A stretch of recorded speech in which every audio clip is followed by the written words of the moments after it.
Very good morning to you. Welcome to the morning brief right here on Channels Television. It's bright and early.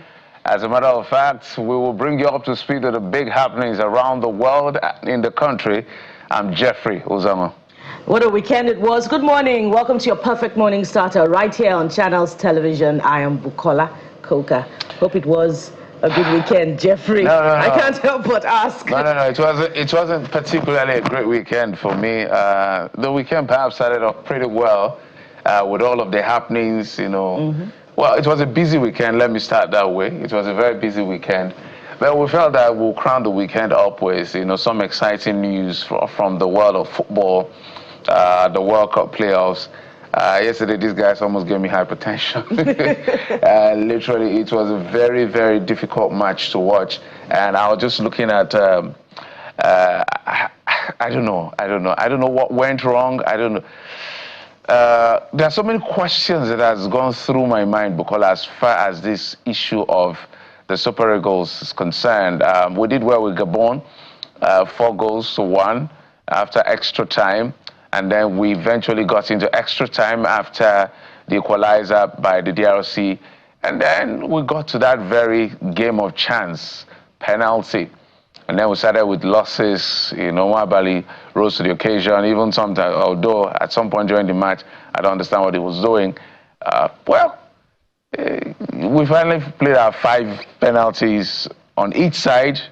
And then we're hoping that the next set of 1-1-1, as we usually call it, will go. Then, boom, Nigeria missed the chance yet again. And then that was it. But beyond all of that is the fact that I don't know whether it's even a blessing that we're not going to the World Cup, or I'm sad that we're not going to the World Cup. I'll tell you why. This is the first time I think Africa is going with 9 teams. We'll always go with 5, so there's an expanded one. So we're playing bigger, perhaps one of the biggest number of countries that will play in the World Cup because of some of the things that FIFA has done. But besides that, it felt to me like yesterday, Osimhen has always been the oxygen of the team. Because at some point, the lackluster, I'm not sure what they were doing, whether it was a tactical issue, they were just trying to hold back, then go for the kill. Pressure was heavy on us. It was just a very difficult match to watch. Are these the Super Eagles of Nigeria? The energy, the vigor we see in some of them. So there's inconsistency in terms of the energy and the power and the drive and the sprite we see. Loads of workload for the defense, which I'll give it to them. All of the guys on the back line, they did their bit, because if not for them, I don't know what would have happened, because at some point it looks like the DRC goalkeeper was asleep. Like literally, he can pick up a pillow and sleep for a while, because you couldn't see him for a bit, because most of the pressure was on our side. So it's been a very long time. I was so heartbroken. I didn't feel like coming to work because this is not about losing a match. It's about, yet again, not featuring in the World Cup. That is going to be one of the biggest festivals of sports and one of the biggest African contingent, and perhaps one of Africa's biggest football countries, arguably, with some of the biggest stars any country can produce in Africa, is not going to be there. I'm so heartbroken. I just want to manage through the show. It's very sad for me. It's a very, very difficult day for me. But we're going to expand the conversation when we have the sports guys joining us. Cheer up, Jeffrey. I know how difficult this can be because it's about national pride. It's about that deep connection that we have to our Super Eagles, and that sense of oneness and unity, you know, that they elicit each time they represent Nigeria on the global stage. At that time, we all forget that we're from one part of the country or the other part of the country. At that time, perhaps, you know, very rarely in our national history, we are Nigerians, and so this is a heartbreak, and we mourn this particular loss, you know, for an opportunity for international glory. We mourn it, but we're still very proud of our Super Eagles, and we thank them for their national service, and we look forward to, you know, better outings next time. But Jeffrey, you talked about something significant, you know, which is the feedback that I'm getting as well, as I was unable to watch the match live, but I saw some to watch, or you refused to watch? Because there are two categories of people. It was safe for me not to watch because I don't have the heart for the anxiety, particularly games like this, that is hotly contested for victory, and it went into penalty. Honestly, I didn't have the heart for it. So, but you made a significant observation about the lack of energy that we saw this time around on what played out during the match with Gabon. But why does it come through in critical games like this? And when you watch the English Premiership League and the other international leagues, the energy is unparalleled, is unrivaled. What is the significant difference, when you're playing for Premier Leagues, on the international scene, and when you're playing for your country? Jeffrey?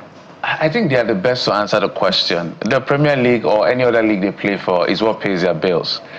So attitude may be different, but a sense of patriotism sometimes is difficult to bring it alive depending on how your country treats you based on history. Just saw what happened with Gabon. $100,000 or in excess of $100,000 in bonuses were being held back by the management. Not held back, let me put that correctly now. Was not paid to them at the right time. And this is money these boys who used to do gratis to people who they like, buy suya and all of that. So when they see all of these things, it just gives you certain, what is this? But for the love of country, for them, I just believe that most of their play is just for the love of country. But what is even more disturbing is the fact that, what I'm saying, whether it's a blessing in disguise, I'm asking myself, so if there's no Sime in the team, are we just lost totally? Because at some point, I think I looked away and I didn't know when he left the pitch. I was looking for him because I was looking for who is going to give us that bite. There was no bite in the forward. The midfield was unsure of what they were doing at some point, losing balls, and then a lot of pressure on our end.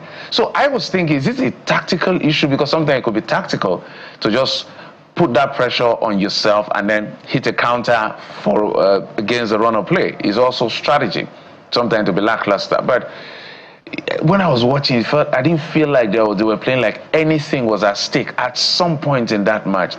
And I felt very bad because initially it was like, okay, they want to drag it to regular time, end it, and then extra time to pick up the momentum. Because the goal came in early. We scored about, I think, 3 minutes into the game. And then later, the JRC people equalized. And then it was just hell on earth. I don't know. It's just so sad. It's just so heartbreaking to process this. So they are the best to answer why they may play better for their clubs than their national team. And the reasons may vary from person to person, and it could be valid. It may be invalid. But at the end of the day, Africa is one of Africa's and one of the world's brightest forwards. Striker Victor Osimhen is perhaps one of the hottest strikers in the world right now, will not be at the World Cup. He has never been at a World Cup. I think it's just Trustekong, Alex Iwobi, and one other person that has ever been to the World Cup. The rest of the boys will have to wait for another 5 years because the World Cup is next year. So add that year, so 4 to 5 years to be able to feature. By then, some of them would have falling off the rail in terms of age, in terms of tenacity, energy, and all of that. So, one of our guests did talk about, the level of pressure, mental pressure, and the challenges that they face, during international outings with their different clubs, particularly with their coaches. But, we do expect just a little more, from our Super Eagles and indeed all the other national teams, just a little more commitment and sense of patriotism, particularly during critical games like this one. But we'll talk more about the performance of Sunday at the stadium in Morocco later on the program. Another thing that came through over the weekend was eventually the national convention, the contested national convention of the People's Democratic Party did go ahead in Ibadan, the Oyo State capital, with very critical decisions made by the leadership of the party, seen in the decision to expel the former governor of Rivers State and minister of the FCT, Nyesom Wike, and some other officials. which of course has been kicked against by some other members of the party. The governor of Plateau State did issue a statement yesterday dissociating himself from that decision to expel the former governor of Rivers State and Minister Nyesom Wike. And so, what does this mean for the party? How can that convention that has eventually held, how can he stand the test of time? Does he stand in the eyes of the law, with questions being asked about the court ruling that the party is citing, on which, you know, it has stood its ground to go ahead with the convention, and that is the court ruling that came from the High Court in Ibadan.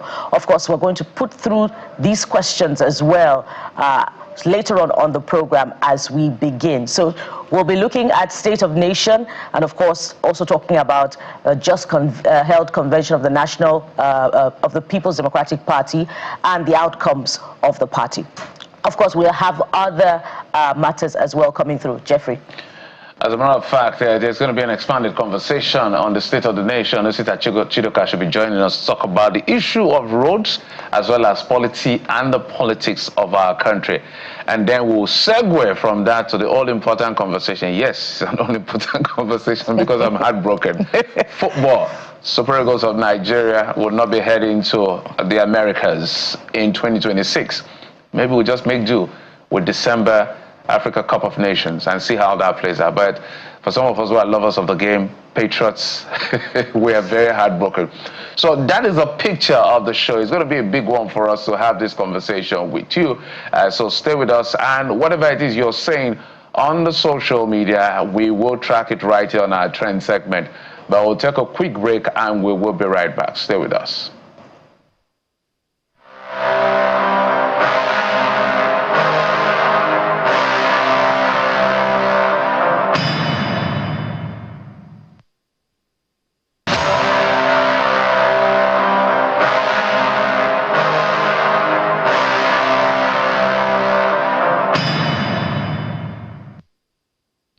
Welcome back. Let's now bring you what we're tracking on our dailies. Abuja Inquirer is our very first paper, and we have with us Dayo Kintobi, our public affairs analyst. Mr. Dayo, thank you. Good morning, and I don't know whether to say happy Monday. I'm not happy. It's a heartbreaker. I'm not happy at all. Nobody is. Nigeria is in mourning right now. How did you feel? Not happy. Sad. I watched it with great hope. We seem to be a cat with 9 lives, because a few matches ago it looked like we were done, and then there was a resurgence and we started giving hope again, and I actually really thought we would make it. So it was devastating. Everyone was down in the dumps last night. The atmosphere was so quiet and funereal, like somebody died. It's sad. You know, because really football is such a religion in this country. It's a major national pastime. It's actually the only thing I know that actually unifies everybody. You know, so it's a sad thing. But lessons learned. It'll help us regroup and learn from our mistakes and better prep us for, like you said, maybe it was a good thing that it happened, so that we learn from our shortcomings and help to prepare better for next time. Yeah, I don't even want to talk about it. That's how heartbroken I was just facing in the room yesterday. What in the world is going on? Anyway, let's get to the Abuja Inquirer. I mean, we can talk football much later. Convention outcome. PDP sinks deeper. The riders, Governor disown Wike, orders expulsion. Rivers, Jigawa, Imo, others reject outcome. That's how the Abuja Inquirer is leading. So what do you make of it? Suspending Governor Wike, Ayofayoshi, and all the others now is too little too late. It's medicine after death. This is what should have happened way back when, in the beginning, they turned against their party, as far back as the beginning of the 2023 elections. I think that the PDP has dealt itself a mortal blow. And I think it all started back in 2022, in the run-up to the 2023 elections, when, despite the agreement of the PDP governors to present a southern candidate, former Vice President Atiku Abubakar railroaded his way into the nomination. That was the beginning. That was what sounded the death knell and the throes of exsanguination that the PDP is going through today. That singular act on the part of the former vice president of foisting himself, even though you might say, well, he went through a primary, he was picked, but the fact that he emerged at all or even presented himself for candidacy after the understanding and agreement among all the governors that they would present a southern candidate. And then he compounded the problem, and when they gave him a list of his potential running mates, he chose somebody other than Wike. Wike was at the top of that list. He chose somebody else. So he marked himself for enmity right from that moment. Those two singular acts sounded the death knell for PDP, and we are seeing it in its death throes right now, emanating from everything that has come out of that decision, the G5, you know, all of the things that coalesced around the 2023 elections to cause these problems for the PDP. Now, in terms of the convention, how legitimate is it? How much is its decisions going to stand? Look, what the law is what the Supreme Court says the law is. We cannot speculate, we can do whatever we want, we can say whatever we want. There's multiple sides of interpretations to every decision. Bottom line, PDP is standing on the fact, first of all, that there's a Supreme Court ruling that says internal party matters are not subject to judicial review. And they're claiming that this issue of convention, congresses, whatever, they're internal matters, so no court can rule on it. They're also using as a fallback the Oyo State court that ruled in their favor that the convention can go ahead. Well, Wike and the other detractors are saying we have two court decisions, the one that Sule Lamido got and the one that the Wike people also got from a federal high court in Abuja that says the convention should not go ahead. Who is going to be proven right? There is no soothsayer in Nigeria today who can actually accurately predict that. I don't care how well grounded you are in the law, because they say the law is an ass for a reason. And the reason that Janos has two faces is because there can be multiple interpretations to any law. So it depends on the mood of the Supreme Court that day. Maybe they woke up on the right side of their bed. Maybe the Supreme Court members are human beings. They are influenced by the environment, because if the law is subject to a myriad of interpretations, it just depends on the circumstances on the day your case comes before them as to how they will rule. So I can't say for sure today that what happened in about the last 2 days will go this way or will go that way. But I know for sure it's subject to legal challenge. So let's wait and see. Yeah, and INEC was not even there, so yeah, according to them. But there's an argument yes, that as long as you notify INEC that there's nothing that says in the books they must show up. Yeah, it's a notification. Yeah, that's according. I think that's according to paragraph 12 and paragraph 13 of the INEC regulations and guidelines for political party, which was a subject for Sule Lamido, who got a judgment on Friday to the effect that he was excluded, and the judge, Peter Lifu, says, look, let him get his nomination form and be voted for. If he loses, fine, as all the people that are supposed to monitor the GIFSIT validation should not show up. And then the judgment of the Federal High Court as to the sequence condition, the preconditions for a national convention, condition precedents. So we're talking about some states not having proper congresses, yes, a zone not having proper congress, yes, and all of that. So there's a lot of political interplay. Sometimes you really, and I'm looking through the books, whether it's section 6, section 287, or the Electoral Act, because there are 4 laws you abide by. You go to the Constitution, the Electoral Act, party Constitution, and of course their own the INEC regulations and guidelines.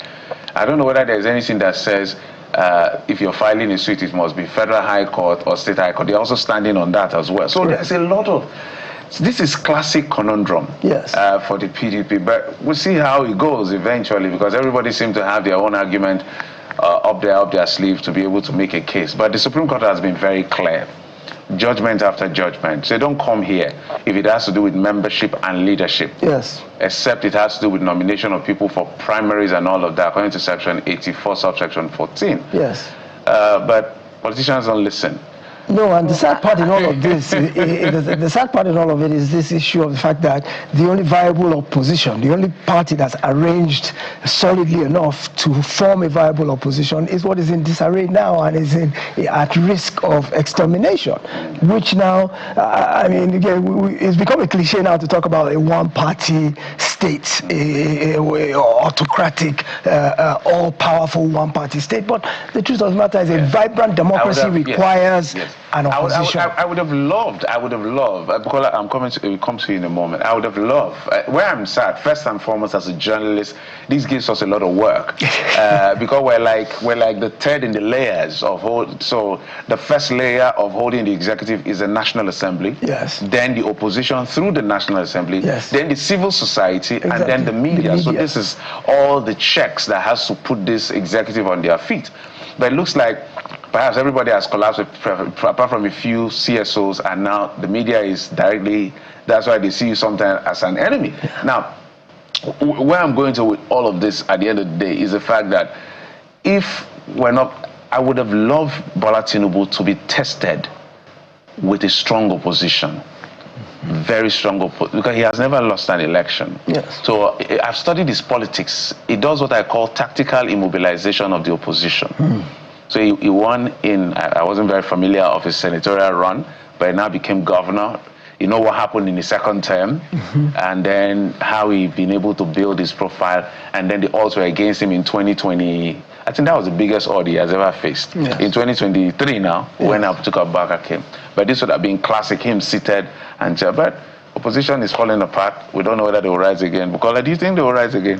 You didn't ask the PDP. You're asking Bukola, who is far removed from the PDP. But, you know, so many questions are arising. And I'm wondering how, you know, the court case, the court rulings from the High Court in Abuja is being defended by the Minister of the FCT. Yes, you know, how it's being defeated as valid. You know, he actually said that those who are calling it forum shopping did not study the books to find out what those who took the PDP to a court are seeking from the court. And why, if we have a Supreme Court precedent to rely on in the case of the Labour Party, which said, where the court said, look, your matters are, you know, personal party matters, don't bring it before the court. But we find that the other courts, you know, are not relying on that in their ruling. So one wonders, you know, why there's so much confusion where the courts are concerned, and not just for political matters, for other matters as well. But of course, the PDP never ceases to bring up surprises. Let's head to the New Telegraph now. The New Telegraph is focusing on something entirely different. Insecurity, Magban writes, U.S. Congress seeks removal from proposed sanctions list. And we had quite an expansive conversation, by the way, with the Muslim group last week. But this particular one couldn't come through because there were so many levels to address as far as insecurity is concerned, the complexity of it all. But yeah, this is Magban putting up a defense. What are your thoughts, Mr. Akito? Magban is key, and the fact that they're coming out and they're talking actually is a positive sign in the direction of trying to address some of these issues. The United States Congress, a subcommittee today, is supposed to be holding hearings on the propriety of keeping Nigeria on this list of countries of particular concern. And they've actually invited some Nigerian clerics to come and testify before that committee. And when you listen to what Magban has been saying, and you look at the fact that the United States National Assembly equivalent is trying to determine whether President Trump should go ahead with the sanctions and whether he should go ahead and sanction some individuals as well, not just the country, but some individuals, withdraw aid and all of the things he threatened to do. It lets you know that this insecurity issue is something that requires a whole lot more attention. And I'm happy to say that since President Trump's threat, you can actually see greater momentum in the war against insecurity. The armed forces have scored a number of successes. There have been some bombing raids, there have been rescues of some kidnapped people, and even though we've still had continuous killings since then, I think the numbers are down. In terms of this notion of genocide against Christians, I think the killings are broad-based. There's genocide against Christians, there's genocide against Muslims, there's genocide against any, it's where the shoe pinches you.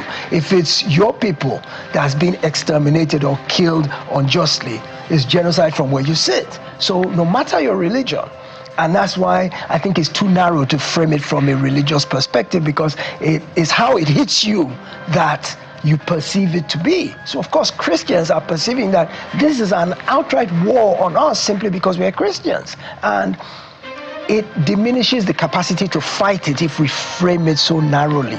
I think we should look at it more from a general insecurity issue, which is why I'm glad that people like Magban, remember that Magban had President Buhari's backing all the way, and some people still say that part of the reason the insecurity spiraled out of control was because President Buhari looked the other way because of his affinity or membership of Magban. So, but you know what they say about, you know, how the shoe pinches, he who knows where the shoe pinches, yes, you know, feels it the most. Yes. But earlier last week, we saw protesters in Kano State, you know, kicking against the planned military invasion in Nigeria. And, you know, over the years, when we've recorded, you know, clashes between herders and farmers, we find more often than not that it is the farmers, you know, that cry out. And one thing that I find that is not being interrogated as it should be is where this is coming from. Which groups, you know, have taken it upon themselves, you know, to carry this advocacy to the United States, to see the designation of Nigeria as a country of particular concern.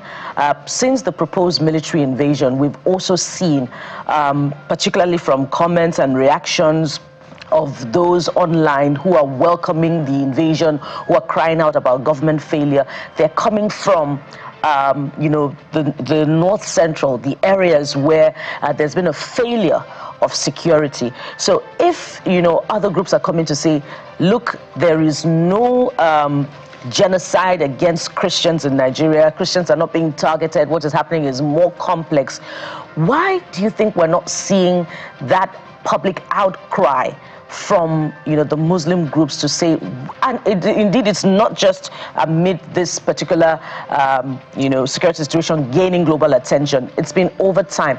Why is there no the same outcry, public outcry against targeted killings against Muslims in the north? You know, so I wonder if this unsettles you as much as it does, you know, unsettle, you know, all the others who are looking at this situation and they're reflecting upon it, because it is those in the south, either those in the south or those in the north central, or those who are being targeted, you know, that come out to say this must end, this must stop. We've dwelt, you know, together as, you know, a community over time. We don't know why these killings are now coming through. Well, the Council of Islamic Affairs, which is led by the Sultan, actually put out a strongly worded statement about a week or two ago that speaks to this very concern of yours. And yes, there's been a larger outcry from the Christian community, which does not necessarily diminish the fact that Muslims are being killed as well. But the Muslims' approach to protesting the killings against themselves, they're not framing it from a religious standpoint, because it is northerners killing northerners, and usually in that case it's Muslims actually killing Muslims. So how would they now be able to say we are being targeted because of our religious beliefs if it's fellow Muslims who are killing fellow Muslims? So at one point there was a move towards saying that there are different sects of Islam. I'm sure you know there's the Sunnis, there's the Shiites, and their doctrinal differences separate them. And at one point it was trying to be framed that it's one Muslim sect against another. But the leadership of the Islamic community says it's Muslims killing Muslims. So it cannot be framed from their standpoint as... But it doesn't have to be framed.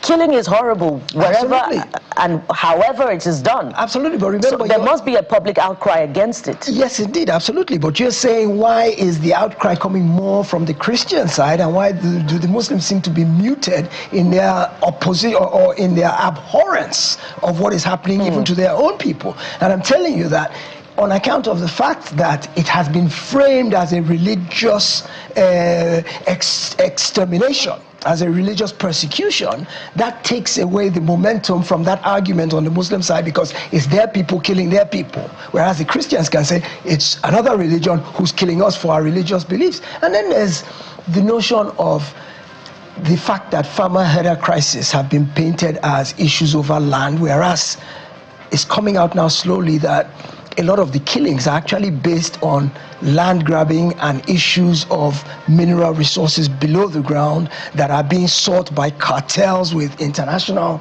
backing and funding. And you see that when a lot of these villages are sacked and the people are killed, you go back there and you see mountains of earth already dug up and people going to burrow under the earth looking for stuff. So there's also an economic incentive behind this that seems to have been lost in all the dust that's been raised, that could possibly be propelling this even to a larger extent than the differences among us. Because it's not just religion that's different among us. We have so many things that are different, but in the midst of our diversity, we found common ground to be able to live together as a people, unified under one God, you know? So it's disheartening any which way you look at it, but I think it's much more complex than looking at it just simply from a very narrow prism of religiosity. I think there's a lot more to it, and the government, I'm glad to see, has pulled up its socks since the threat.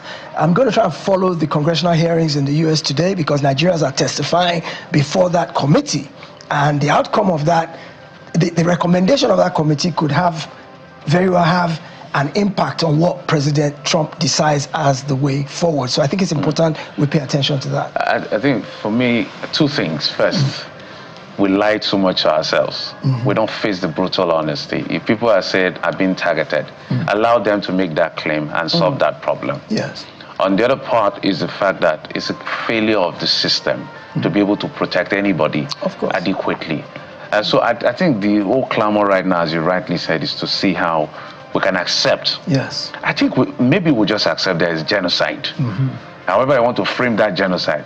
If the target is that people are killing our people, whether they are Muslims or Christians, then it's general genocide. Let's go after the killers. Yes. All this grammar we're speaking. You know why sometimes I just keep quiet, because me and you, we live in Lagos, and I hear some of us who live in the city, the way we make comments, and you need to talk to the people in the villages that are being sacked. That is where because we wear suits, fly planes, eat the best of food. People are not sure of surviving, being alive tomorrow, the very next day. It's that bad. They slept this night, they are not sure waking up the next morning. Not because they are ill, but because they could be killed. They are not going to be doing this exchange with you and I and arguing over genocide. But perhaps all of us now have to come together, those who are affected and not affected, to say, the killing of our people has to stop. I think we have all agreed on that, and that's where I think the momentum should be on. So if I'm not a fan of foreign invasion to come and clear anything, because we know how it ends, but if the Nigerian state is not doing enough, what options do we have? Anyway, let's go to the Guardian newspaper. 2026 budget delays spark fiscal spending concern uncertainty. You know, a lot of things that happened, we forgot that was also present a budget. I think we're running, is it 2 budgets now? Yeah. We're running the main 2025 budget and then some capital element of the 2024 budget. I think we're done with 2023 at some point. As a matter of fact, Jeffrey, the administration met the 2023 budget continuing in implementation it's been like that for a while. What do you make of this, Mr.? Well, the most important thing to me is the fact that that budget has a deficit. We have to borrow money to fund it. Implementation is a problem, of course, because, like you said, we're currently running behind. We're overlapping one on top of the next, on top of the next. But the key point is, all these budgets, we don't have the money to fund them. And the only way, of course, implementation is determined by the fact that you have the money to be able to make it happen. So if you don't have enough money and you have to go and borrow, there's a move now to go and borrow $1.5 billion, I think it is. Trillion. 1.5 trillion naira. Trillion naira. Domestic borrowing to fund these deficits in the budget. Now, you ask yourself, Nigeria's debt servicing, from my understanding, exceeds what our revenue is. That's what we should be looking at, is that we have a budget, we can't implement it, we have to go and borrow more money and complicate affairs. I was looking at some statistics, and you know, the thing about it is that the statistics are so complex. You're talking about the ordinary Nigerian. Part of policy failure is that everything is geared towards people who live in the cities, the urbanized, the educated. You and I. Yes, go and talk to the man in the streets, the ordinary Nigerian in the hinterland, and those statistics are meaningless. It's the price of goods, it's the quality of his daily life, and those are not being reflected in those numbers because all those budget highfalutin figures, they're not translating to actual meaning on the ground to everyday ordinary Nigerians. So budget implementation, I don't think we've ever really seen it at a very efficient level for several years. And most of the reason behind that is that government revenue lags behind government expenditure. So they have to go and hunt for money to make up the gap. Okay, so now we've put our eyes on the fact that we are raising 1.5 trillion. What does that do to existing debt? And what will it do to the next budget in terms of debt service? Because that 1.5 trillion you're going to borrow, you will start paying on it in the next budget cycle. So that means already you've condemned yourself or you've damned yourself to the fact that the next budget is going to be in deficit as well. What can we do to generate more revenue? We've tapped all revenue sources. No, taxes are coming. No, we've reversed the 15%. No, the tax January laws. 1. Yes. Well, that's supposed to reduce tax on ordinary Nigerians. I'm not so optimistic about that, Mr. But shouldn't we be asking more questions bordering on accountability? Because this administration has told us, particularly over the last 1 year and a half, that customs service is exceeding its target when we talk about non-oil revenue sources. We know now, apart from that, we're saving money from fuel subsidy. We have a healthy excess crude account. So why are we borrowing? No excess crude account, foreign reserve. Foreign reserves. The excess crude account is nowhere to be found. And even the FIRS declared bumper revenue. And you look at all this fuel subsidy, by the time you add all of it, it seems like we have a lot of excess money. Why are we still short? Well, the government will say, well, they've passed most of the savings to the governors. So go and meet your governors and ask them what they're doing with the money. But at the end of the day, there is still a shortfall somewhere in terms of the difference between what is coming in and what we see being spent and the effect it's having on our day-to-day lives. There's a gap. There's lacuna somewhere that needs to be addressed, and you talk about accountability. The point is, in any accounting system, there's a debit side, there's a credit side. So we have revenue coming in, we have expenses. From all indications, Nigeria is swimming in money that it didn't have before from all kinds of sources, but we are not seeing the other side of the equation reflect that additional revenue. So what is happening in the middle? Where is it going? Is there a sinkhole that's draining it? Is it diversion? Is it being siphoned? Is it that they're not explaining what they're doing with it? Because it could be a failure of communication. I could hazard a guess. First, maybe is what they are targeting, they are spending on. Second, we know they are stealing money. There's no two ways about it. There are no two ways. People are Jeffrey, you have to provide evidence. No, I'm not saying the federal government. I mean, if you look at if you talk to the people in what do you call I've forgotten this commission. One of the challenges we are facing at the country is over bloated invoicing, this padding of invoicing. Inflated. The inflated, yes, that's the word I'm looking for. That is one of the biggest challenges. So something is 1 billion, you're seeing it quoted for 15 billion. Because that's going to reflect in the budget. When they are submitting the budget, that's what they are going to reflect. It's part of the problem. Yes. That's why we need the EFCC to step up, to check, all of this. So there's no, so maybe I use the word correct. The leakages, that's what I was trying to say. There are so many leakages. If there's fiscal discipline across board and the governors step up as well, I'm sure. I don't think it's the FCC's remit to on its own go and start looking into the books of maybe they have to look for. Maybe they have to look for. The truth is that people, some people are doing well, some people are shortchanging the system, shortchanging the system, gaming the system for their own benefit. We can't argue that, because after now, you begin to see EFCC going after people. So at the end of the day, we expect them to do their work. The system has its own mechanism for checking, excess quotations and contracts and all of that, and those opportunities to steal. We have the NFIU. Who polices the checkers? We have the BPE as well. So I think we should be putting those questions through those agencies. No, those are the ones that come and answer. But we're totally out of time, Bukola. We're totally out of time. Totally out of time. Yes, so okay, we'll anchor at this point. Yes. Yep. Mr. Dayakitabi, thank you so much. And we're working on bringing, I've forgotten that. Why am I? Procurement. The full name of that commission is what has left my brain. Bureau for Public Procurement. BP. So we'll look for those guys who check our procurement commission and all of that to be able to give us exactly why these stealings happen on their own watch. Yes. Thank you, sir, for coming on the program. We appreciate you. Always a pleasure. And for your insights and analysis. Thank you so much. My pleasure always. Good morning, Nigeria. All right, we'll take a break. So this is we trying to set an agenda for all of the people that should check procurement fraud to make sure that you come on the show and explain to us what exactly you're doing to check, because that's where some of our monies are going away, and we need to get this money. The federal government is looking for money like torchlight. We'll take a break. When we come back, we'll talk politics. Join us again in just a moment. We'll be right back.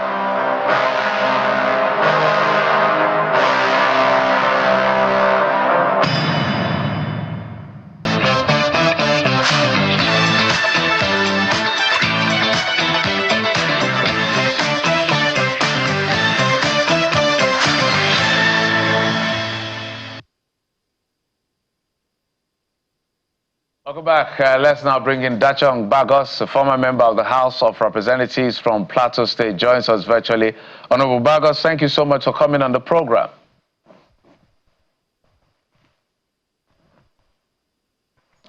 If you can help us unmute your device, we'll appreciate it, Honorable.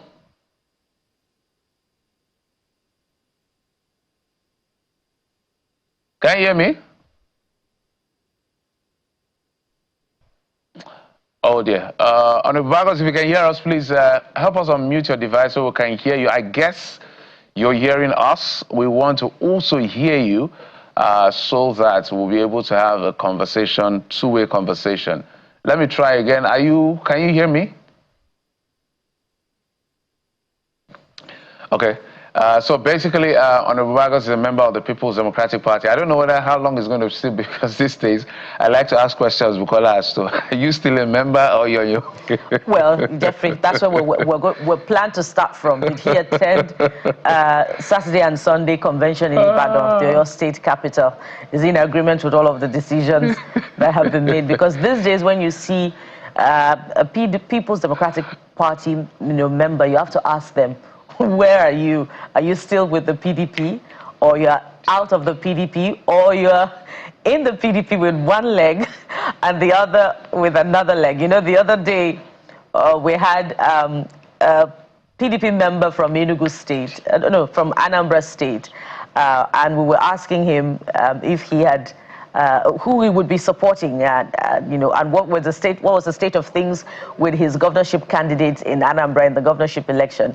And he was quite categorical, letting us know that, look, I'm supporting the governor, the incumbent in this election, because there are really no chances for my candidate on national television. You know, in those days when rules and regulations were still adhered to in a political party where there was party supremacy, of course, that would have been an act that would show the party member the exit door, from the party. But that is not the case anymore as far as party politics is concerned. It's a state of confusion, right now, with bold declarations of support for the ruling party, yet you retain your own political party. And we've seen it happen time and again, not just with governors now, but we've seen it with other party members at the lower cadre. So what exactly is happening with party internal democracy. It looks as if we're going to continue to have this conversation time and again during electioneering campaigns and beyond electioneering campaigns, during party congresses, when it is, critical to elect party executives, when the conduct of members leaves much to be desired as far as what is expected of them, where, demonstration of loyalty, that very critical component that is expected of you as a party member. I mean, one of those that was expelled over the weekend, Jeffrey, is the former governor of Ekiti State. And we've seen him say on national television that, look, I am supporting the candidate, the incumbent in this election. And he is a key member, in fact, a key stakeholder in the People's Democratic Party. And he's been categorical about his decision not to leave the People's Democratic Party, but he's demonstrated publicly support for the incumbent, who is an APC member. Who is that? So, former Governor Ayo Fayose. Okay. So, which way PDP, actually, Jeffrey? I don't know. They will answer. That's what I want to get Honorable Dachong Baggers, who's I think the comments were seen as far as the politics of, let's say, Plateau, for instance, if we mainstream that for a moment, is that I read somewhere, I don't think I heard it directly from the governor, but I read that the governor was talking about him being under pressure to join the APC. Would like to find out what exactly that means. I like to use the word in English, because sometimes some things, we hear some things being said, they say that that's not what I said this day, so we'll like to hear clearly what that means. On the other hand, he's also one of the governors that has distanced himself from the expulsion of Nyesom Wike, Fayose, and the rest of them who they have been, sanctioned for anti-party activities and other listing. If you go to the PDP constitution from Article 57, which is in Chapter 10, Article 57 to Article 60, you see what disciplinary measures are put in place, what the offenses could be, what the sanctions could be, processes of appeal, even remedies are listed across board. So sometimes, because when you look at the constitution of the party, you see that the party itself sometimes doesn't follow its own rules and regulation. So this is where you just hit the nail on the head when you said when party supremacy held sway, it would have been a very big, important thing. So for instance, when party supremacy held sway, if we ever had that era, when Atiku Abubakar chose to run against, what you could call structural rotation bias of our country, where there is an unwritten rule that when North rules for 8 years, South will rule for 8 years. We just ping-pong ourselves like that. It's nowhere in our constitution. So if any part runs through, there's nothing illegal as because it's not in the law, but it's just because according to Section 14 of the Constitution, which I like to cite most of the time, because, and when it was citing federal character, using federal character as a reference, the Constitution and the framers used the word sense of belonging. There is no way you can give a section of the country a sense of belonging if it's only one part of the country that is always in leadership. In fact, let me say that if Bola Tinubu wins this election, you mean the coming presidential in 2027, election? Yeah. If he wins this election in 2027 all the way to 2031, when that tenure will end, I don't think the Northwest and the North-Southwest should have any conversation coming to run for president in another 16 years after that. And my reasons are obvious. Within this democracy of 26 years, it started with the Southwest, then it went to the Northwest, then the South-South, Goodluck Jonathan for about, is it 6 years or so? And then he went to Northwest again, and then he went to Southwest. Southwest. So the Southwest and the Northwest, if Bola Tinubu wins this election, I don't think for the next 16 years should be aspiring to be president of Nigeria. It's only fair to make that argument. They are not the only regions that can run the country, although they have some numbers, especially the Northwest. That is only fair. It is not legal, but it's just a sense of fairness. So I've just given you how it works. In fact, within these 26 years, the Southwest has had, if Bola Tinubu wins, so it's going to be 16 years of the Southwest, and then 16 years of vice presidency. And then another 8 years of of the Southwest as well. That's what I'm saying, 16 years. Olusegun Obasanjo, 8 years. Bola Tinubu, if he wins the election, 8 years, that's 16 years. 16 years. Then vice presidency, 8 8 years. So the Southwest should not have a conversation around presidency after this. It's only fair. I mean, I'm just using a moral argument, not a legal argument. Northwest should also not have a conversation. Let it go to other parts. I don't want to mention any parts. Even the South, at some point, maybe you have to chill, because at least we've had Jonathan. Let other people have their fair share. That's the conundrum that we find ourselves in as a nation, and it's sad that the conversation is only intense when it is months to the general election, and that is where, you know, the political parties have failed. You know, when they go to sleep, they go to bed right after an election has been fought and won. And you're talking about, you know, the critical role of an opposition against, not against now, you know, to put the feet of the ruling party to the fire. Where is the opposition? The opposition is embroiled in crisis.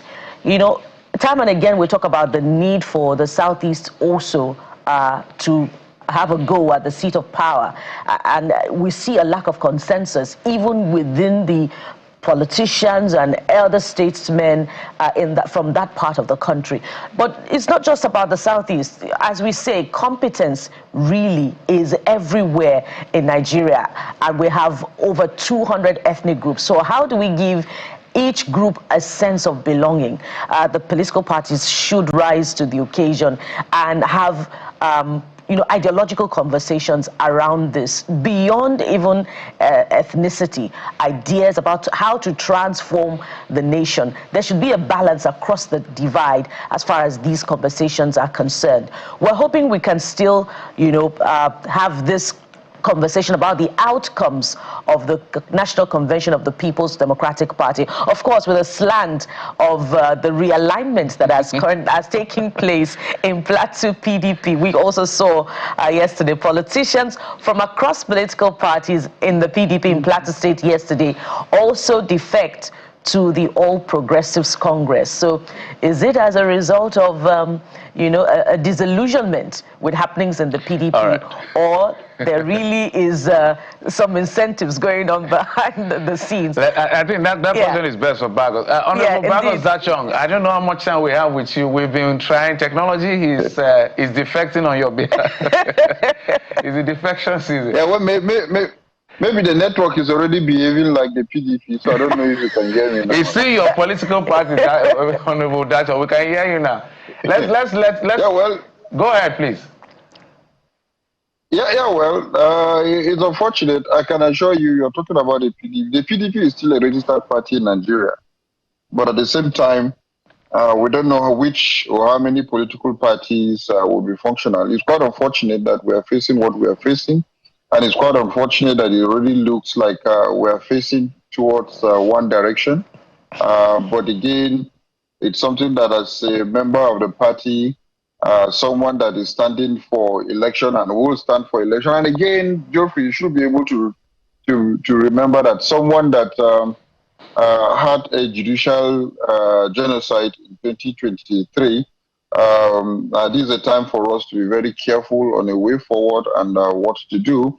But again, for the PDP, a party that, yes, that has been cherished on the plateau, we are waiting upon our leaders and elders to really tell us what next. But I can tell you, someone coming from the experience of 2023, I will be careful to contest for election in 2027 under the PDP unless the issues are being resolved. Because while we were removed from the office in 2023 was even a state issue. Now that is a national issue. I don't know who to follow, either the Damagun or the new Turaki or the Abdul Rahman Ledesco, who will sign my form when I'm trying to contest for election. So as a politician who has the mandate of my people, it's a room for a very wide open consultation with our people to have a very positive direction, because affliction will not rise the second time on us, you know. So Honorable Bagos, you've made two unflattering comments about your political party in the last 2 minutes or thereabout when you spoke. So can we safely say that you did not participate in the Saturday and Sunday convention over the weekend? And are you reconsidering your membership status of the party? Yeah, well, in as much as I wasn't there, not that I'm not in the party. For now, I'm still a member of the PDP. But any serious politician between now and 2027 will be able to think very well on what is happening. And like I said, someone that has an experience, of the turmoil, the experience of the fight that happened within the PDP, and how interlopers even inflicted more pains on the plateau as a result of the internal issues we had. Now I'm seeing it very clear, not even like the one that happened in 2023 that we solved the problem, but then the interlopers use what they could use. But now that it's very clear that there is a problem, even at the national level, definitely we'll be able to look at and consult with our people. And again, we have a leader who is the governor to be able to hear from him so that he'll be able to give us a direction. Because the mandate of the people is about the candidate, it's not about the party. That is very important for us to know as well.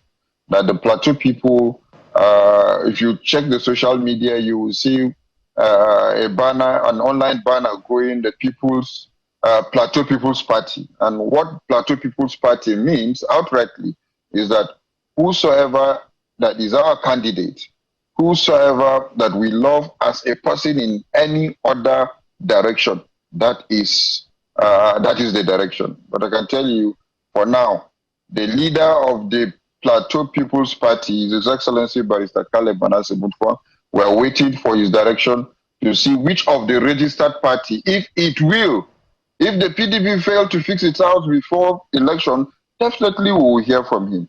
But for now, you see, we must tell ourselves the truth. For now, I don't see any light at the end of the tunnel of the PDP coming towards the general election, especially for anybody that will contest election. Because how can you, two things happen just within 3 weeks or 1 month. Number one, you sold only one form just for the chairmanship election. The court said there was a due process. Number two, within the convention, without the disciplinary committee, Geoffrey, just like you outrightly mentioned, what the constitution of the party spelled out from section 57 upward, they are supposed to have been a disciplinary committee before suspending or even expelling someone, just a voice vote, you know. So when you see due process is not being adhered to, you that you're contesting for election, you should be able to think very well and look at and analyze issues, consult with your people, and ask and look for a way forward. So we shouldn't be political with the truth. For me, I've always told my people, I've always stand for the truth. So for now, as it is, I don't see the light at the end of the tunnel. So do you think that the expulsion of these members was a good idea? Some have said this is way too late. Yes, on weekend, and in fact, they should have been, the G5 should have been expelled a long time ago, not now. But now doing this, because Seyi Makinde, for instance, was part of the G5 that walked against his own party. You know, even the G5, they were split. Some were supporting Bola Tinubu, the president, now president. Some were supporting Peter Obi in that election. But now they have gone their separate ways. Some are still part of the G5. Some have left, like Seyi Makinde. Do you think that this decision should have been made a long time ago? I'm asking based on the fact that we're just concerned about the state of the opposition parties. Yeah, Geoffrey, whether it's late or whether it's now, the most important thing is that was due process followed. That is, for me, that's where I stand. Even if it were now or it were late, a lot of things, if you want to make your house to be clear and clean, you need to do some house cleaning. So if the house cleaning wasn't done on time, or if due process was not followed to do the house cleaning, then definitely what you see at the end of the day is what will happen. Someone said jokingly that now you will see cameras in front of His Excellency just a week here to explain what will happen, because definitely he will want to, at the end of the day, defend himself. So whether it was late or whether it's now, was due process followed?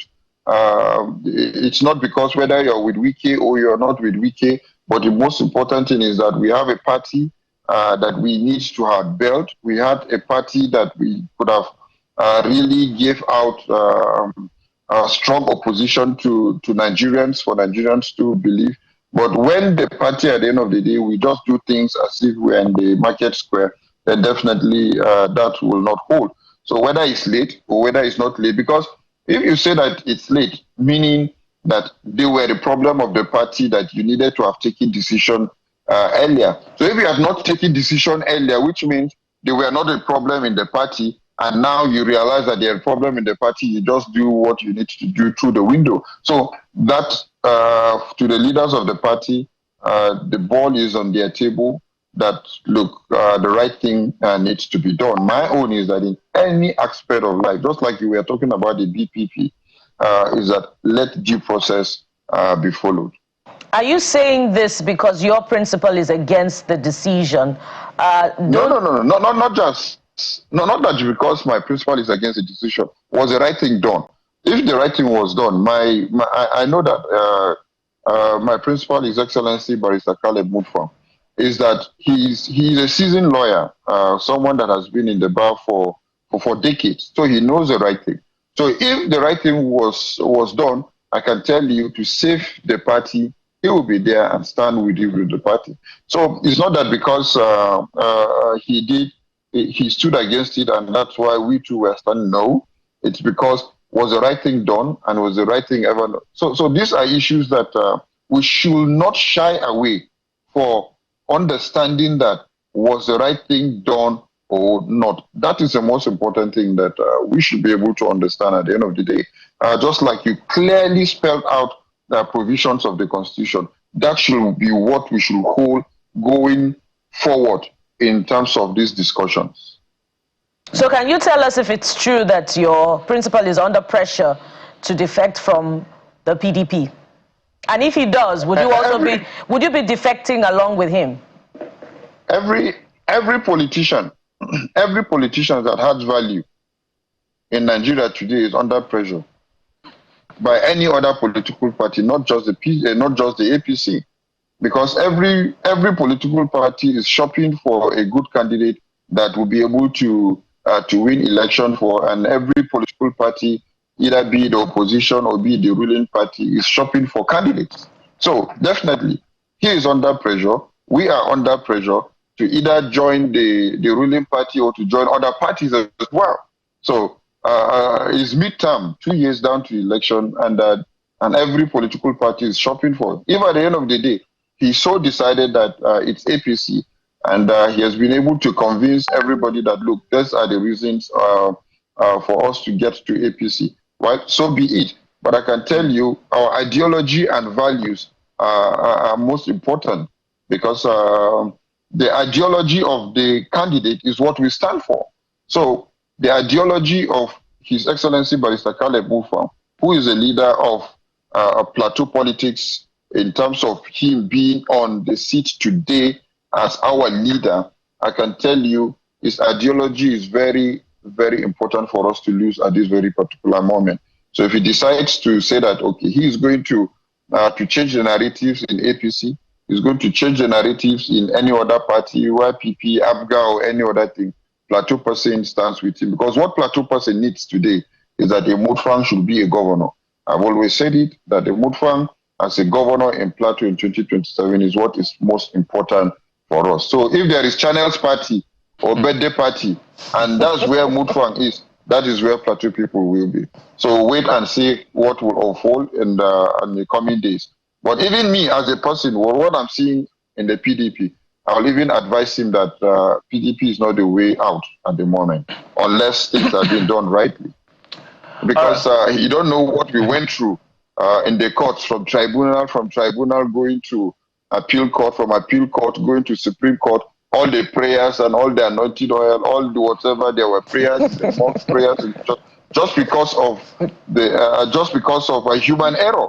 And God was seriously disturbed in 2023. So now we need to fix the human error before we go and look for God and start praying on things that we are not supposed to pray upon.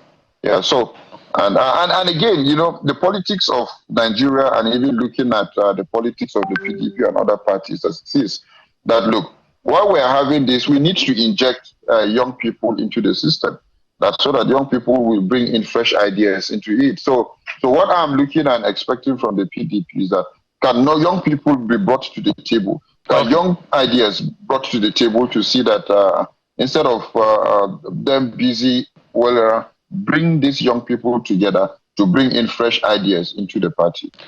All right, Honorable Nat'l, before I let you go, when politicians start talking like this, we already know where they are going.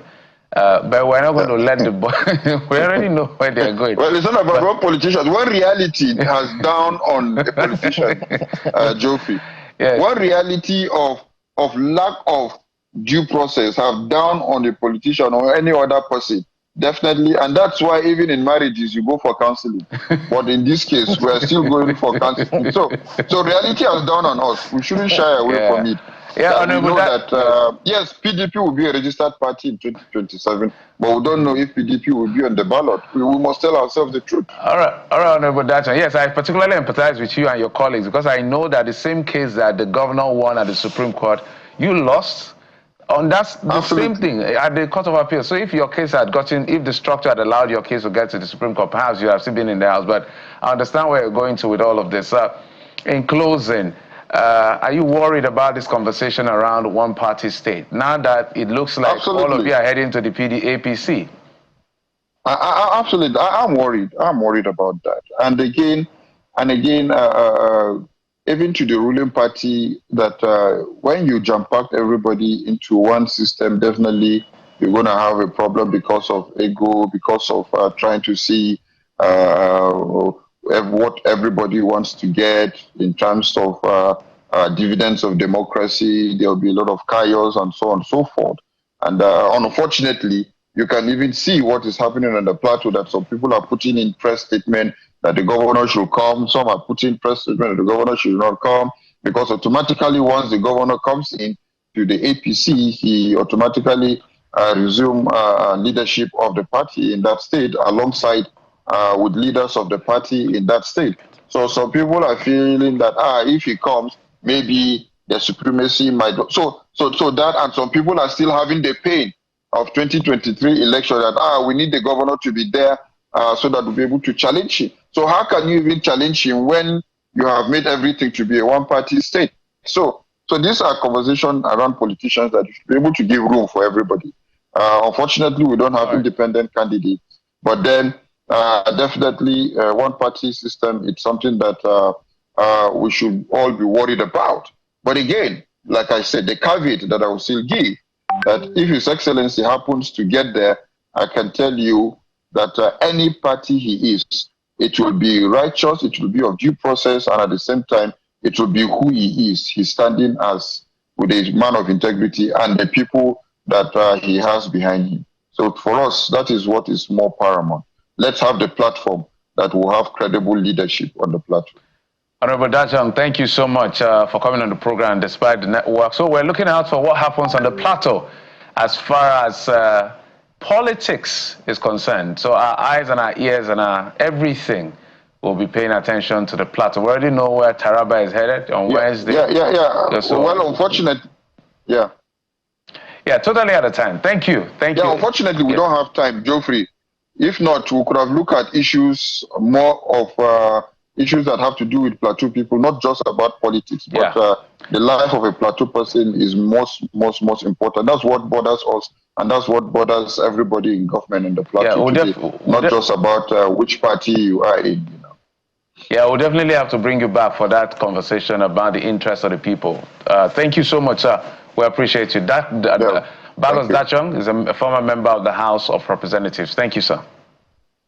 Thank you, Geoffrey. We'll take a break, and standing by to join us is Osita Chidoka, former aviation minister, former Corps Marshal, who bringing us up to speed as to some of the things you need to know. Join us again in just a moment. We'll be right back.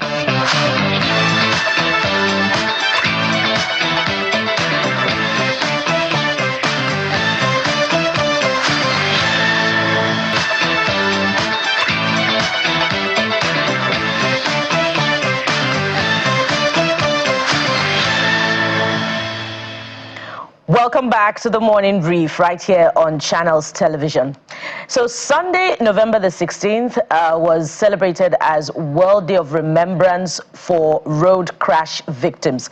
A very important day within the context of Nigeria's own experience. Just this year, the Federal Road Safety Corps told us in its yearly accounting of road crash numbers that 5,421 people died in the year 2024 from road crashes, a 7% increase from the previous year. So how is Nigeria marking the World Day of Remembrance against road crash victims? Joining us now from our Abuja studio is former Minister of Aviation and former Corps Marshal of the Federal Road Safety Corps, Mr. Osita Chidoka. He joins us right there from our Abuja studio. Good morning, sir. Thank you for joining us on the program. Thank you very much, and good morning.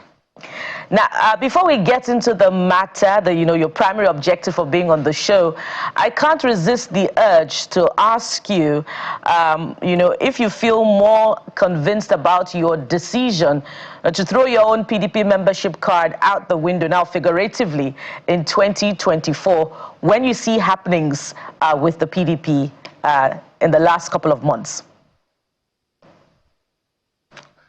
I would like to pass on that question. I don't want to comment on the PDP. All right, we'll take that answer. Yesterday, there was the conference for the remembrance of road crash victims in Abuja, I believe. Tell us why that conference is important.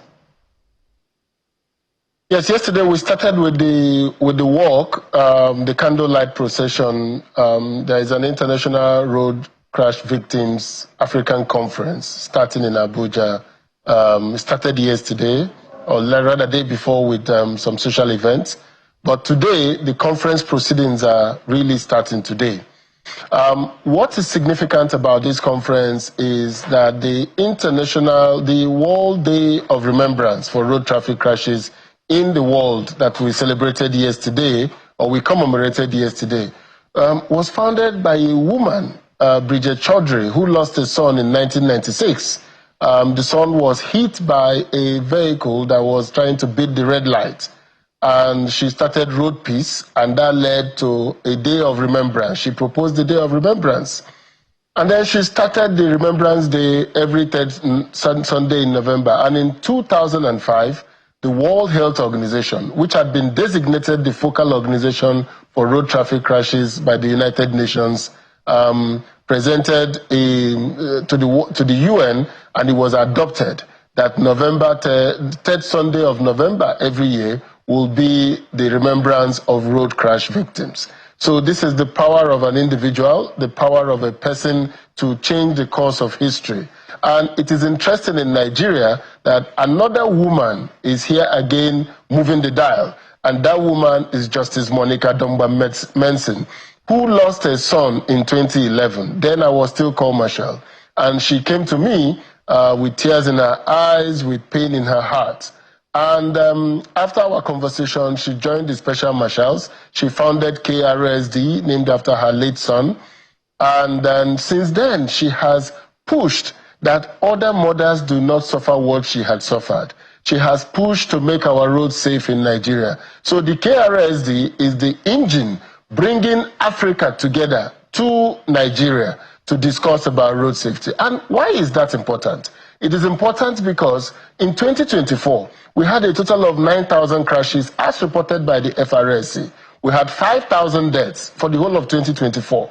But January to September 2025, we've had 7,000 plus crashes, which is about 10% higher than last year. We've had 3,912 deaths, which is about 11% higher than this time last year. And when you look at these numbers, we have 24,000 people injured in 2025, January to September. And that again is about 10% higher than last year. So road crashes are trending up, deaths are rising, and yet we need to do something about it. If you look at 3,000 plus deaths, that means about almost 15 aircraft crashing with 200 passengers. That is what will happen for you to get that kind of death. It doesn't happen anywhere in the world. We've managed to make air travels very safe, but we haven't done that for the roads. So that is why, and very significantly so, that this conference is coming at a very appropriate time, at a very germane time to discuss the deaths happening. And for me, it's even more crucial because we know where these deaths are occurring. About 5 states top the chart of where these deaths are happening. So we have Ogun, we have Oyo, we have Abuja, we have Kaduna, we have Jigawa. Interestingly, these are deaths. These are places where these deaths are happening. Our worst corridors are Lagos, Ibadan, Abuja, Lokoja. We also have Abuja, Kaduna. These are terrible roads that if we do something today, we can actually reduce the number of deaths. 70% of these crashes are happening by commercial vehicles. Commercial vehicles are the worst culprits on the road. So while cars have more incidents of crashes, the severity by commercial vehicles are really very disturbing.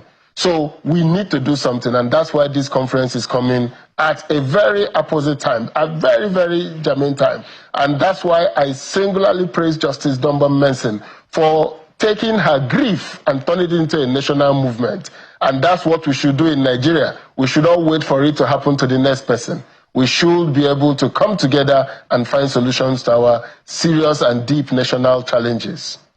Yeah, Honorable, great point you've raised. I know you want to plead the fifth when it comes to the polity, but I won't let it slide. But we'll stay with your conversation. Let's stay with it for a bit, and that has to do with causes, because we're trying to solve a problem. And I will listen to the state you were mentioning, and I was waiting for a particular state, which is Ogun, and I'm happy you mentioned it.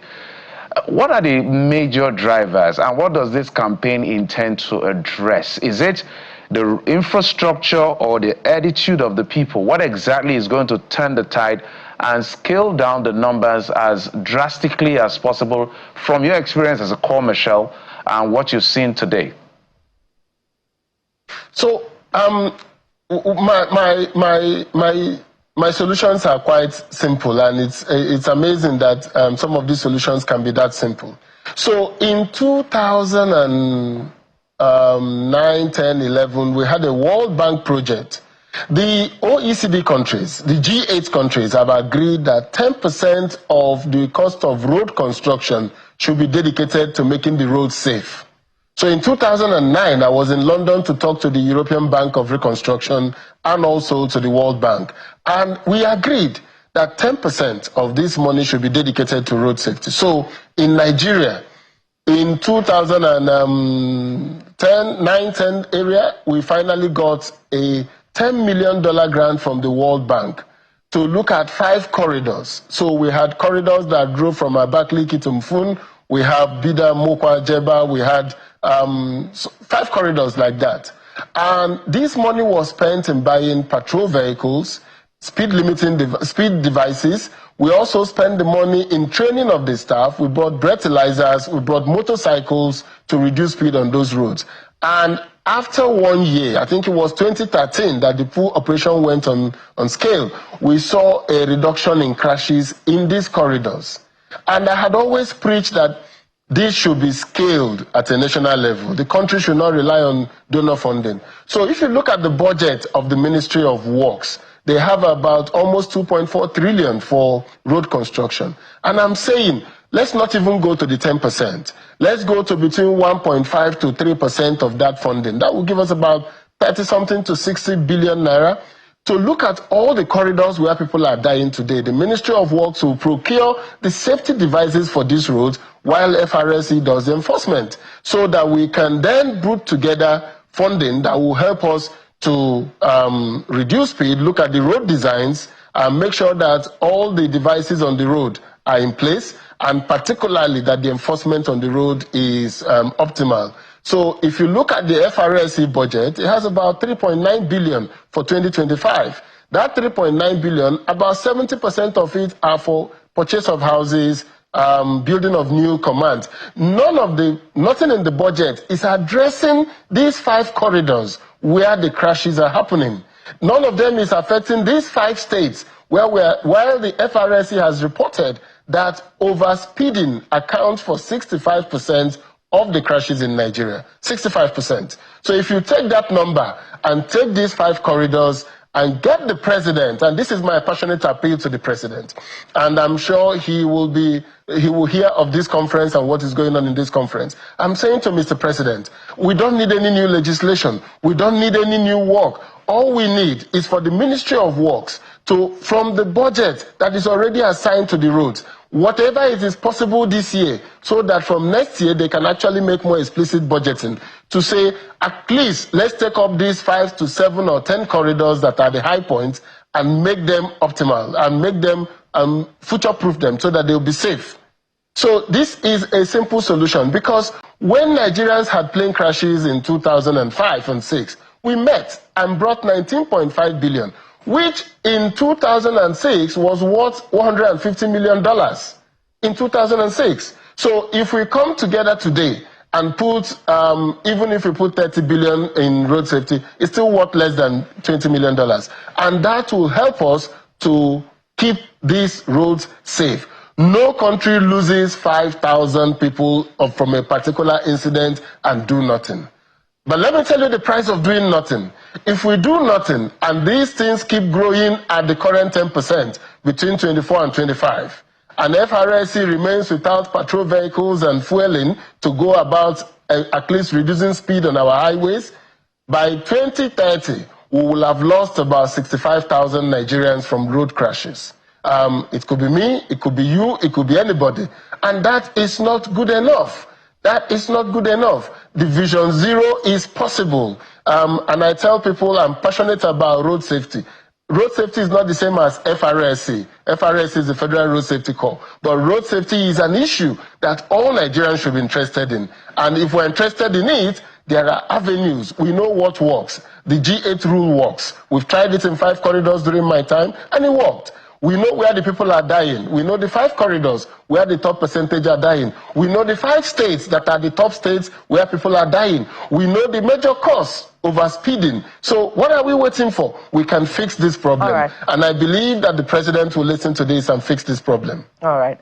Beyond behavioral change and all of those other interventions that you've talked about, perhaps we should also look at consequence management. And I don't know if the conference is making recommendations in that regard, because beyond overspeeding, there's also the challenge of fallen tankers and, tankers laden with petrol spilling their content. This year alone, they have killed hundreds. So what we have also seen over the years is FRSC expressing resolve to prosecute drivers and companies, but we have never seen anything in that regard. You've been former Corps Marshal of the FRSC.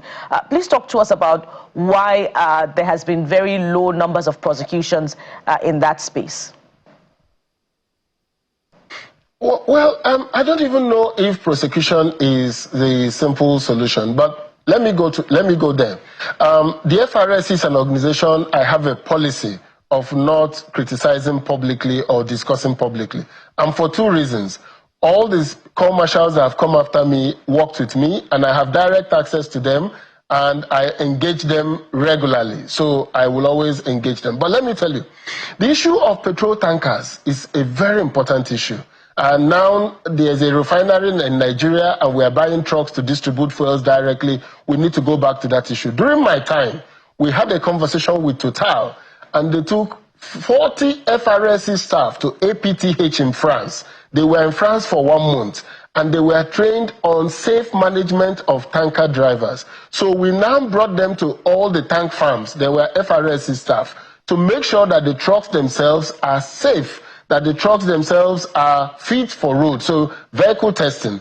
which is important, that we need to invest in vehicle testing. We need to invest in weigh bridges, which is part of what I'm talking about, this 10%.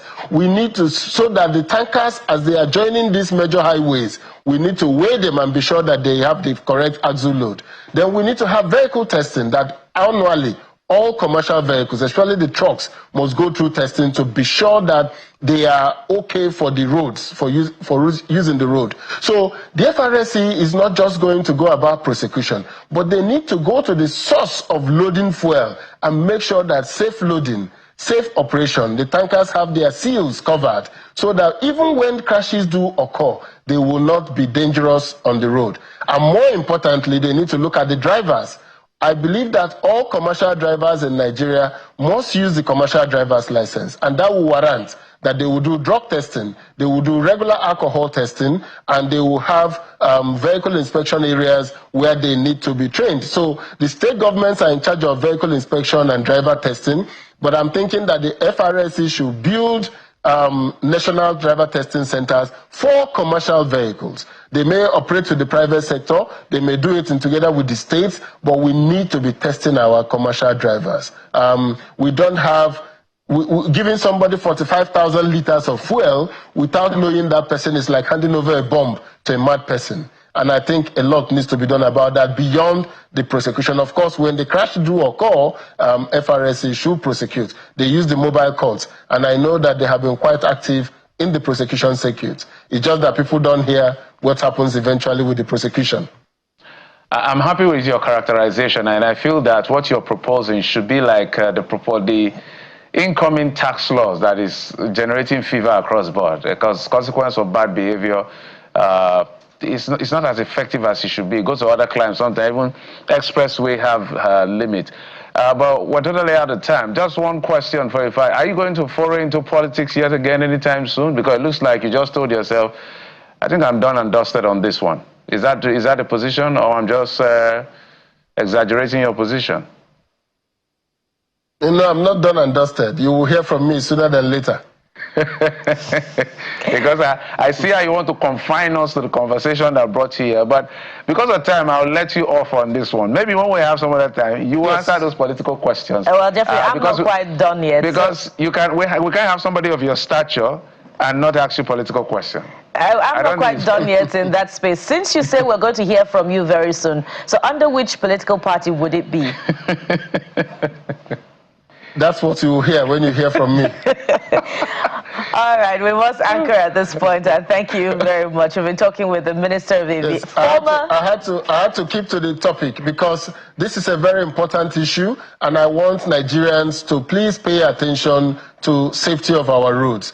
3,000 people dying on our roads in 9 months, 3,900. Close to 4,000 is totally unacceptable. No country should accept that. And I passionately appeal to the President to please bring the Minister of Works, the Minister of Transport, and the FRSC to the table and read the Riot Act and tell us to go and find solutions to making our roads safer. A fine place to anchor there. Former Minister of Aviation and former Corps Marshal of the Federal Road Safety Corps, Mr. Osita Chidoka. Thank you for your time on the Morning Brief. Thank you very much. We'll take a moment. When we return, it'll be time to talk football. Mourn a little more and then look forward to the future. Stay with us, we'll be right back.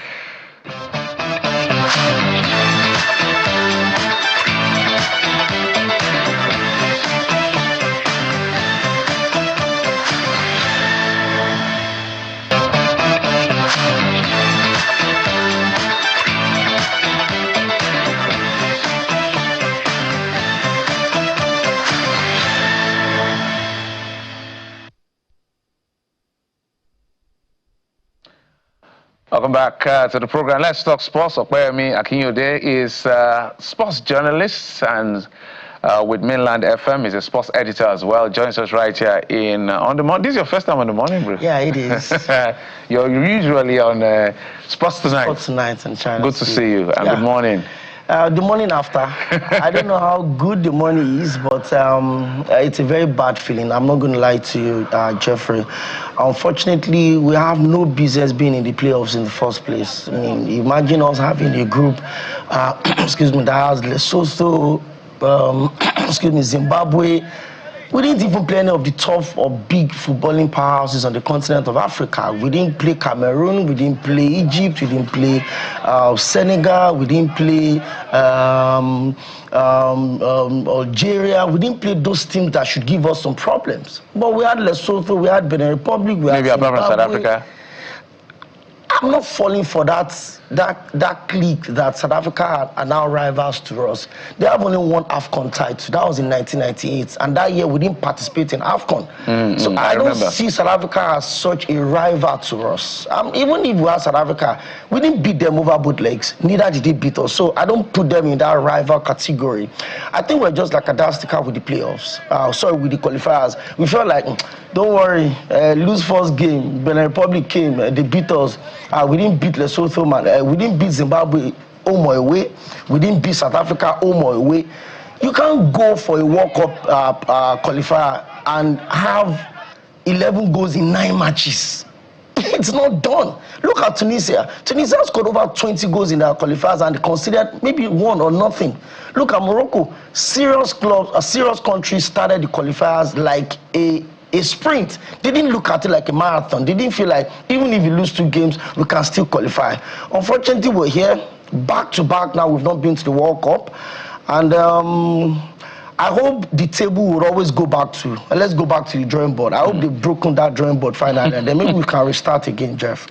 It's very heartbreaking. I was telling Bukola this morning, when I came, I almost didn't want to come because it was so disturbing for me because it just dawned on you that, okay, a couple of things cross your mind. First is the fact that we didn't just lose a match. We're not going to the World Cup. And apart from Iwobi, maybe Troost, and maybe one other person, none of these guys have ever been to the World Cup. So it's their loss, because this would have been the opportunity to showcase themselves at the World Cup. And then the issue around just imagining how at some point I felt, I don't know whether it was a tactical decision, which I want you, who is a sports person, to interpret. Was this a tactical decision to be lackluster and to hold back for maybe against a run of play using counter? Did you see that moment when we're wondering what's going on here, when the pressure was all on us? A lot of things went wrong yesterday. Let's just be sincere with ourselves. And it's easier for us to put it on the action of yesterday. But like I said, we have no business being in this playoff in the first place. When others are doing... others are already preparing for World Cup. People are already making inquiries about hotel reservations, how they would, draft out their plans for the World Cup. And we're just here, nursing our wound from a playoff we had no business in the first place. But if you talk about the tactic that we used, I'm not sure we have the materials in terms of player to execute what you're even talking about. So you look at our wingers, for instance. Moses Simon have had only 2 assists in the last 3 years for the Super Eagles of Nigeria, and he has started over 80% of the games he's been invited in. And that's crazy. If you have your winger that is having only 2 assists in 3 years, when was the last time Samuel Chukwueze gave us a goal or an assist? Alex Iwobi had played about 92 games for the Super Eagles of Nigeria over 10 years. He has maybe just 10 goals. He's our attacking midfielder. So when you're talking about transition in a game, you need to have pacey wingers and attackers that can give you the result. We don't have it. So why do you want to play a tactic you don't have materials to execute it? So it's dead on arrival. We just modeled everything up. You look at the players we had all through the playoffs. The same set of players that didn't qualify us in a regular game, we thought they could do the miracle during the playoffs. It doesn't work like that. Serious countries started early. They knew that the earlier you're able to get your results in, the easier the marathon or the sprint end of the qualifiers will be for you. Your first 5 games, how many wins did you get? Your first 7 games, how many wins did you get? If you're able to start early, get your 3 points in your first, maybe your first 5 games, there's 15 points off for grabs, you got like 12. Then you know what? Out of the next 5 games, I have only 5 more points. You can get it. A draw or 2 draws and a win will give you 5 points, and you're home and dry. And look at where we are right now. We call ourselves the African Giants, or the Giant of Africa, and we miss back-to-back World Cups. And I think this is a reflection of where our football is at the moment. Look at the under-17. We failed to qualify for the under-17 AFCON and ultimately for the under-17 World Cup. And that is the competition we've dominated. 5 times we've won it. Look at the under-20. We're badly beaten by Argentina at the last under-20 World Cup. Look at the home Eagles, the Chan Eagles. We're beaten by Sudan, a country that have been in war for the past 3 years, that they barely have a functional league. They beat us 4-0. And then look at the Super Eagles of Nigeria. So maybe the only hope we have now is, even look at the Flamingos, our young girls that went to the under-17 World Cup, they trashed us. Maybe so the Super Falcons. The Super Falcons also, even their control or their grip on African football is now being checked. Now we have the Bayana of South Africa doing some amazing stuff. We have the Lioness of Morocco also doing some amazing stuff. But our football is stuck. We're not developing because we continue to recycle the same old people.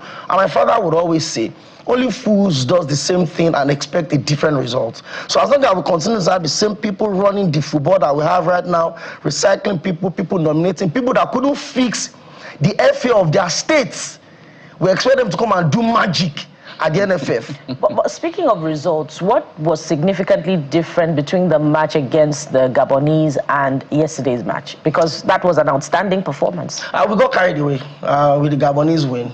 We got absolutely carried away. We forgot the fact that it's just 3 days interval. All we needed to do was just soak in the pressure, understand the fact that the job was not done. What shall it profit to beat Gabon and lose to DR Congo? And that's the question we should ask ourselves. The essence of the Gabon win was messed up yesterday. The beauty of that Gabon win would have been if we had defeated the Leopards of DR Congo yesterday. So we just wasted everything. In fact, we scored only 11 goals in 9 World Cup qualifiers. And in the last 2 matches, we scored 8. Against the Cheetahs of Benin Republic, we scored 4 in Uyo. Against the Panthers of Gabon, we scored 4. And in all of those games, Victor Osimhen scored 5 in 2 matches. So I think we didn't understand what was at stake for us. We felt like, don't worry, it's Lesotho, it's Zimbabwe, it's Rwanda. Oh, don't worry, it's Benin Republic. Is that a coaching problem or a team formation problem? It's an administrative problem. And administrative involved the coaches as well, because the administrators actually appoint the coaches. Where did we get our manager from? He was sacked from Mali. The national team of Mali. He was sacked.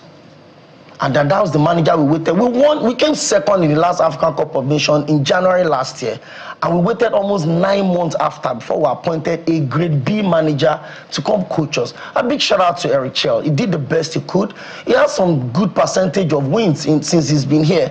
But if we want to go to the next level, we can't continue to settle for managers that don't exactly pull the command. We have an all-important playoff to execute as a game. And then the players are boycotting training. Tell me what world-class manager you're going to pull that stunt with? Jose Mourinho, Carlo Ancelotti, Pep Guardiola. Imagine if they were coaching national team. So you tell me that you will boycott an all-important playoff because of how much? What are you asking for? I think it's a general problem. You blame the administrators because they appoint the coaches. You blame the administrators the same because they always align with the manager to release the team list. You also blame the administrators because they provide the facilities, they make the payments.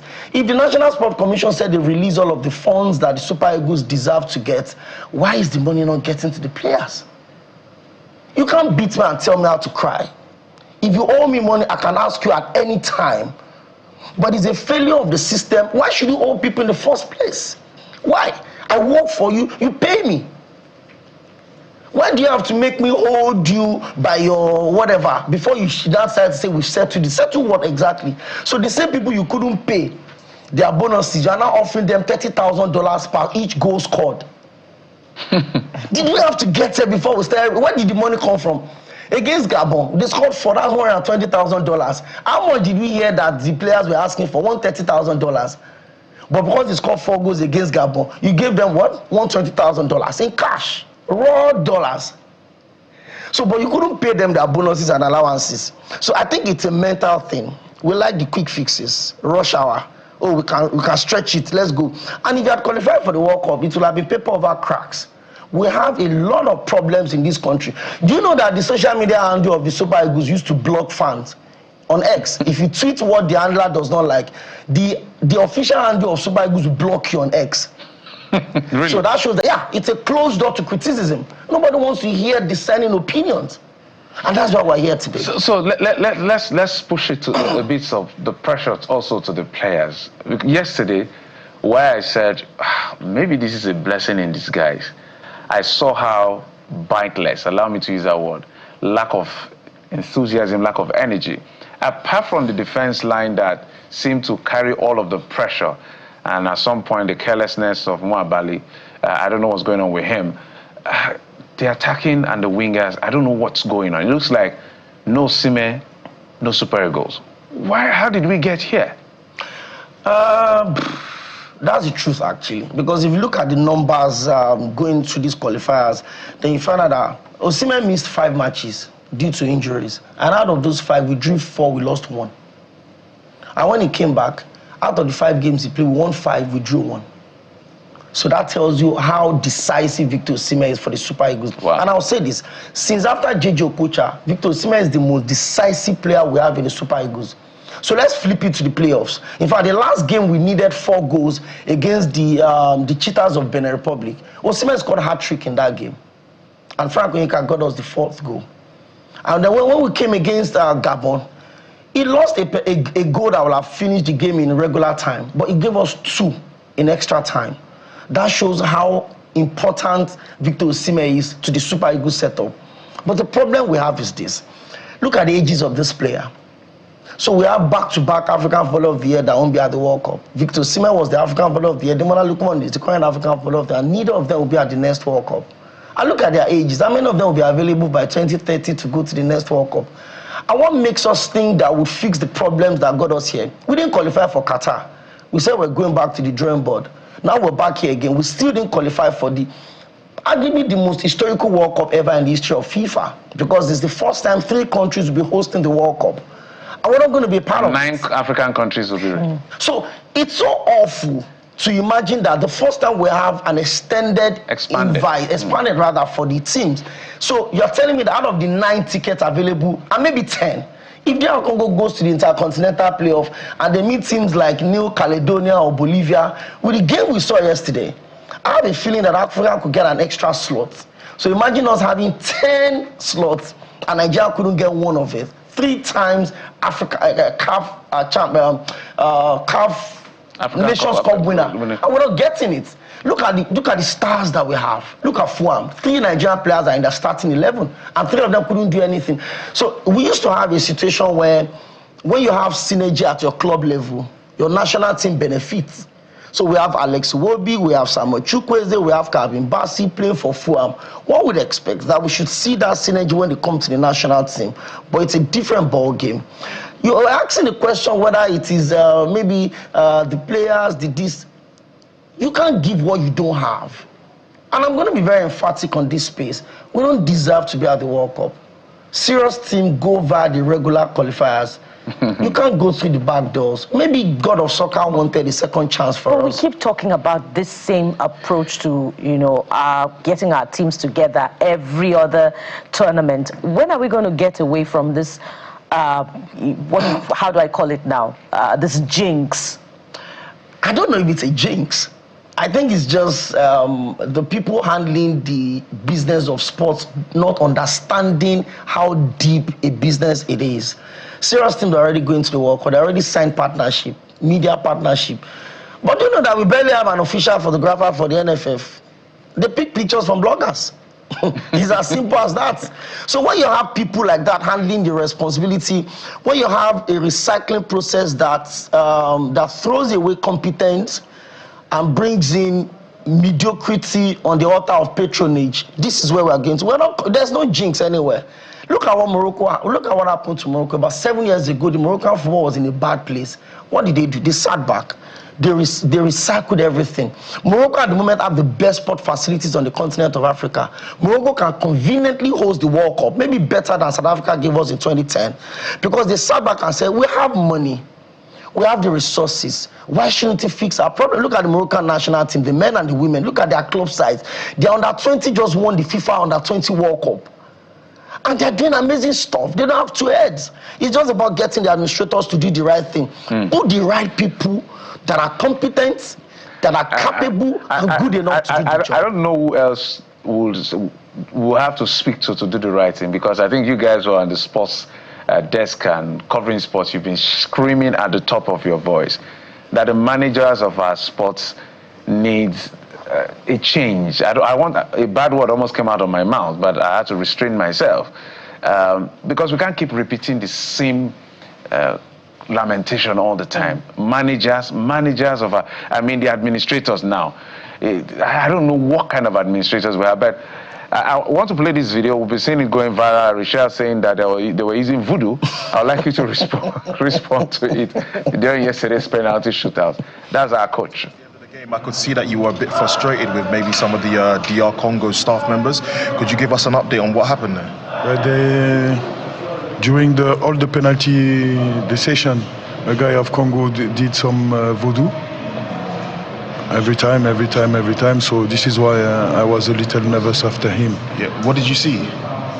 Yeah, something like that. You know, with the I don't know if it's a water or something like that. You know, so I don't know. Quel est votre message? Richelle is blaming it on voodoo. You know, sometimes when you see certain things, you want to think twice about it and be sure that this is not Does AI. Does voodoo work in football? But this is not AI. I don't know if it works. It depends on what you believe in, actually. I've covered games in the MPFL where the defunct MFM FC, each time they are coming to play games, they will always, you know, sprinkle water and then pray and all of that. So it depends on what. So first, is this video real? It's real. It's real, right? Yeah. We've got AI day. This one is not AI. So I think Eric Charles used to have his clutch moment. Remember before he got sacked in Mali, where he was on the touchline and then one of his officials was pouring water on his head. Yes. So now I think we have another one again. He's waving the flag. We don't know what the issues are, but it's just it's a reflection of how shallow what we have around us. You just lost a very important. Maybe these people don't know what football means to Nigerians. This is the only thing that brings us together. I've stayed by privilege, I've stayed in almost every region of this country. And I remember the 2018 World Cup where we defeated Iceland by 2-0. Ahmed Musa scored those 2 goals. I was in Jos that weekend. If Ahmed Musa had contested for president that night, he would have won the election. Nobody cares whether you're a maker or whether you are Jeffrey or you are Okpeyemi. Everybody came together because that is what brings us together. Over 200 million people had bad nights yesterday. Even though we felt like we didn't deserve to be here, but I mean, we had a second chance. It was a shot we could have taken, and we failed to do that as usual. So you were talking earlier about, you know, the inability amid the circumstances of players like Victor Osimhen, you know, to go to the World Cup and how old, you know, they would be ahead of the next World Cup. What would it do to their psyche? They've got themselves here. And that's the fact. You can blame the administrators, you can blame anybody you want to blame, but there's something they call moment of brilliance. And I can't remember the last time we had that within the Super Eagles setup. It's easier for us to pick out Victor Osimhen. He's arguably the best striker in the world right now. Highest goal scorer in the Champions League, highest goal scorer in the Turkish League. He's won the Turkish League, he's won the Italian Serie A with Napoli for the first time in over 30 years. You can't take anything away from Victor Osimhen. But the world stage is where the big boys compete. Haaland got 2 goals in 1 minute yesterday. He has scored 32 goals for club and country this season alone. That's between August and November. That's what big players does. Look at Kylian Mbappe. For club and country, he's in a wild form. He's also qualified for the World Cup. So when you are measuring the big players, the World Cup is the stake that unites all of them. You can be playing in Turkey, playing in France, playing in England, but the World Cup is where everybody comes together. And he's not going to be at the World Cup. And I don't know what it does to their psyche. That's if they sit back and reflect that, you know what, imagine Alex will be playing over 90 games for Nigeria, not having any World Cup clutch moments. What does that say about you? You didn't win the AFCON, you didn't win the World Cup, you didn't do anything for Nigeria. Your numbers don't matter. Someone else can come in and play 200 games and everybody will forget about your numbers. What do you have to show for the numbers you have for the national team? Yeah, I don't know. Let's see how we overcome this moment. It's very difficult, sad, so many lessons heartbreaking moment for me. Your analysis were quite apt and very, very concise. Thank you so much. Akinyode Ekpeyemi is a sports editor, Mainland 98.3 FM here in Lagos. Thank you so much. Thank you for having me. Thank you. Thank you. took place in the last 24 hours. We have video of a police officer or police officers attempting to arrest a motorist who wanted to evade arrest. And this statement is from Police Force Public Relations Officer Benjamin Udei. But let's have that first, and then we'll come back to speak to it.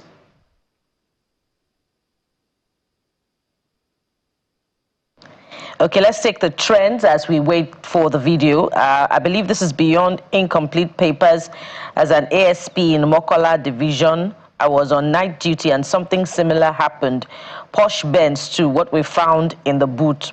You wouldn't incur 500K worth of damage for traffic officers attracting less than 100,000 fine in court. And you know, Jeffrey, we're talking about safety on our roads with the former FISC boss just moments ago. So these are the kinds of situations that elicit such conversation.